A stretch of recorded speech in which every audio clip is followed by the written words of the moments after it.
अगर भाव होगा तो पाषाण से, पत्थर से भी भगवान प्रकट हो जाते हैं। धन्ना जट की कथा हम सभी जानते हैं ना।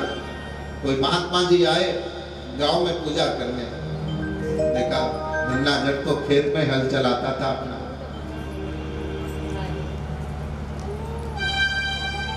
महात्मा को देखा कि भगवान की पूजा कर रहे हैं, झोली में से ठाकुर जी निकाले पत्थर की एक सिलबटिया, सालिग्राम भगवान की, उसी को नहलाया धुलाया, चंदन लगाया, धूप बत्ती लगाई, अगरबत्ती लगाई, दीपक जलाया, भोग लगाया। धन्ना जट देख रहा है सबको, अरे मैं कितना अभागा हूं। देखो इन महात्मा जी को, जहां जाते हैं भगवान को संग ही लेकर के जाते हैं, और मैंने तो अपने घर में आज तक भगवान ही नहीं बिठाए। महात्मा जी से कहा, बाबा आप जाते रहे हो, लेकिन जाते जाते एक कृपा कर दो, मैं चाहता हूं कि मैं भी भजन करूं, मैं भी भोग लगाऊं, मैं भी चाहता हूं कि मुझे आपके ठाकुर जी मिल जाएं। बाबा ने कहा, देखो भैया हमारे पास और है क्या?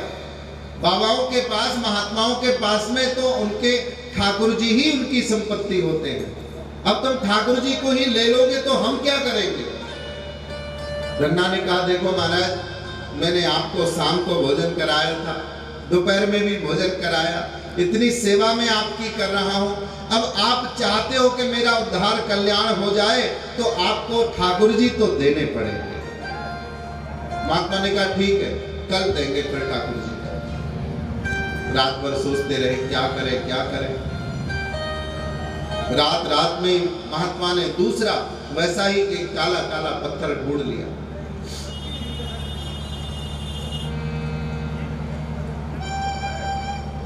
और ठाकुर जी को सिंहासन पर बिठाया,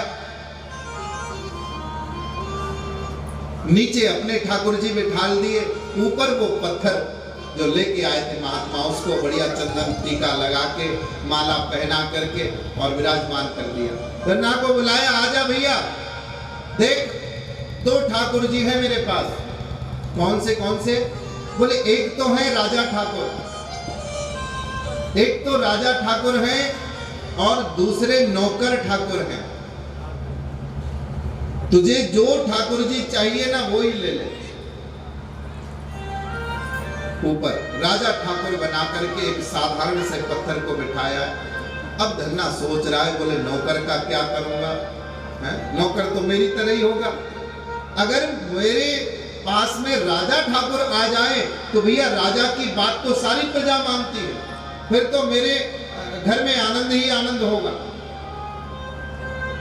तो कहा, बाबा एक काम करो, ये जो नीचे वाले ठाकुर जी हैं इनको तो आप ही रख लो, और जो राजा ठाकुर जी हैं वो मुझे दे दो। महात्मा ने कहा, ठीक है बेटा, लेकिन अच्छे से सेवा करना, भोग लगाना, बिना खिलाए मत खाना, ठीक से सेवा करना, मैं बाद में फिर से तुझे देखने आऊंगा। धन्ना ने कहा, चिंता मत करो महाराज। और दूसरे दिन तो घर में खबर भिजवाई, बच्चे को कहा, देख आज एक आदमी का भोजन नहीं आए, आज 2 लोगों का भोजन भेजना, क्योंकि मैं खेत पर अकेला नहीं हूं, अब तो मेरे साथ में ठाकुर जी भी आ गए। अब भैया कितना खाते हैं भगवान? मैं 4 रोटी 5 रोटी खाता हूं तो भगवान भी उतना ही खाएंगे। अब धन्ना दिन भर तो काम करता है, और भैया काम करने वाले को भूख भी तगड़ी लगती है, फिर उसकी खुराक भी वैसे ही हो जाती है। प्रेम से कहो श्री। तो धन्ना ने खबर भिजवाई,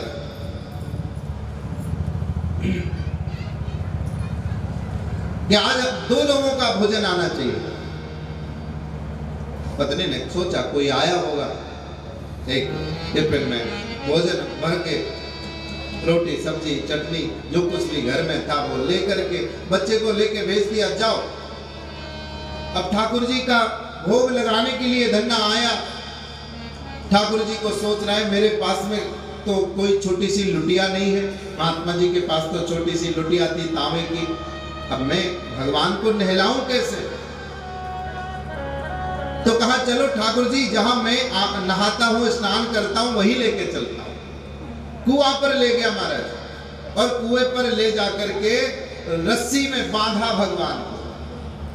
बोले अब तक तो आपने छोटी सी लुटिया से नहाया है, थोड़े से पानी से क्या आनंद आता होगा, आज आपको अथाह जल में स्नान कराऊंगा। रस्सी में बांध करके भगवान को और कुएं में लटका दिया, ऊपर से डुबकी लगवाई भगवान को।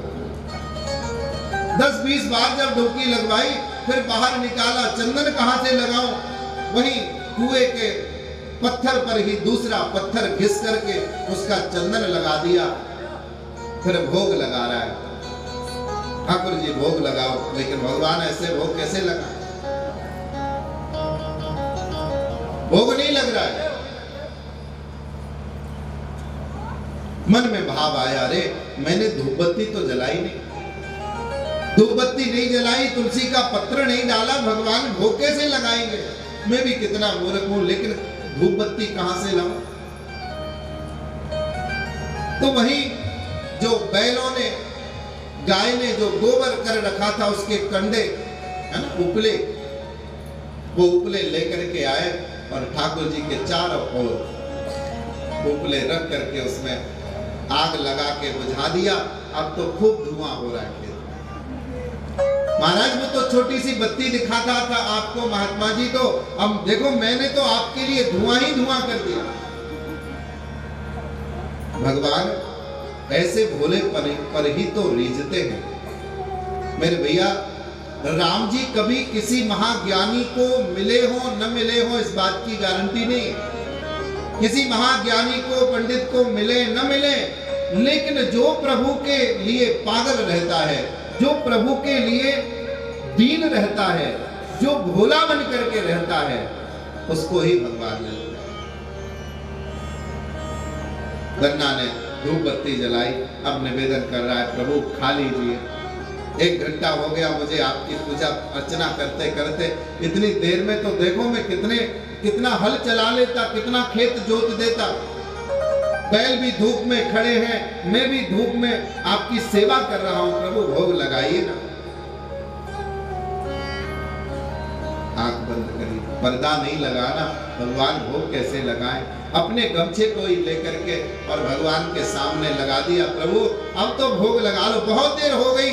महाराज पर्दा लगाए हाथ दुखने लगे, हटा करके पौना देखा, खाया कि नहीं, थोड़ा बहुत खा लिया हो तो ठीक है, लेकिन कुछ नहीं खाया। अब तो धन्ना को गुस्सा आया, बोले देखो महात्मा जी के पास तो झट से भोग लगाते थे और मेरे पास तुम्हें भोग नहीं लगाया जाता, क्या मेरी रोटियां अच्छी नहीं है। अरे मेरे पत्नी के हाथ की रोटी और चटनी खा करके देखोगे ना तो लक्ष्मी का स्वाद भूल जाओगे। लक्ष्मी क्या भोजन बनाती होंगी जैसा मेरी पत्नी बनाती है।